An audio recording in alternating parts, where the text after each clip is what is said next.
is de kerstjippe en ik ga nog een kerstverhaal vertellen. Zoals je weet wordt overal in de ganse wereld met Kerstmis de geboorte van Jezus gevierd. Ja, het begon allemaal wie Maria verliefd was op Jozef en de timmerman. En Maria was net haar huis aan het poetsen toen het plotseling heel licht werd. Dat licht dat kwam van een engel. Wees maar niet bang, Maria. Ik ben een engel en ik kom je iets heel moois vertellen. Maria was zo verbaasd dat ze geen woord kon zeggen en ze luisterde naar de engel. God heeft jou uitgekozen om de moeder te zijn van een heel bijzonder koningskind. Jij zult voor hem zorgen en als hij groter wordt, zal hij liefde en vrede brengen voor alle mensen.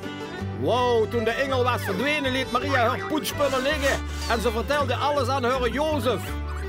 Maria kwam in verwachting. En toen het kindje van Maria Pino geboren was worden, kwam er een boodschapper van de keizer uit Rome. Hallo, hallo. Iedereen moet naar de stad van zijn vader gaan.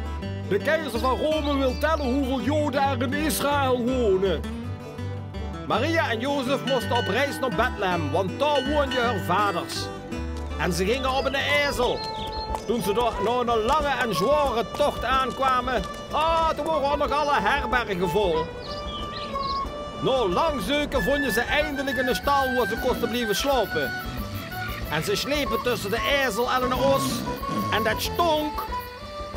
Maria kreeg het kindje Jezus in de stal. Ze wikkelde het kindje in deuk en lag het in een kribbe. En weet je wat een kribbe is? Dat is eigenlijk een voorbak voor de beesten. In de velden buiten Bethlehem hielden de herders de wacht bij hun schip. Buiten was het pikkendonker en ijskoud.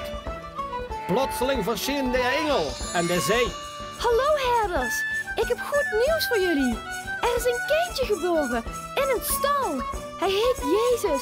Ga snel naar hem toe. Een grote ster zal jullie de weg wijzen. Ondertussen in het Verre Oosten in Perzië zagen ook 3 wijze koningen die ster. Deze 3 wijze koningen, hun naam was Balthasar, Kasper en Melchior, hadden gehoord dat Jezus de koning van de Joden was geboren. Wijze mannen, volg de ster naar het kindje Jezus. Jullie vinden het koningskind in een stal in Bethlehem. Volg de ster, hij zal stilstaan boven de stal.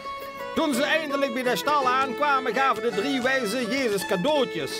Goud, wierook en mirre. Toen Maria weer een beetje was opgeknapt, wilde ze terug naar haar geboorteland, terug naar huis.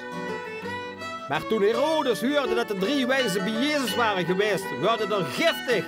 En hij zag: alle jongens van 2 jaar jonger in Bethlehem en omgeving moeten worden gedood. Maar Jozef werd gelukkig vooraf door de engel gewaarschuwd om met zijn gezin naar Egypte te vluchten. Hey Jozef en Maria, vlucht snel naar Egypte, want koning Herodes wil Jezus laten doden, omdat hij jaloers is op het nieuwe koningskind. Tja, en pas veel later, toen Herodes al dood was, keerden Maria, Jozef en Jezus terug naar hun geboorteland en gingen ze in Nazareth wonen. Tot zover dit spannende kerstverhaal. Wij van de Kinderkool wensen u allemaal een zalig kerstfeest en een gelukkig nieuwjaar.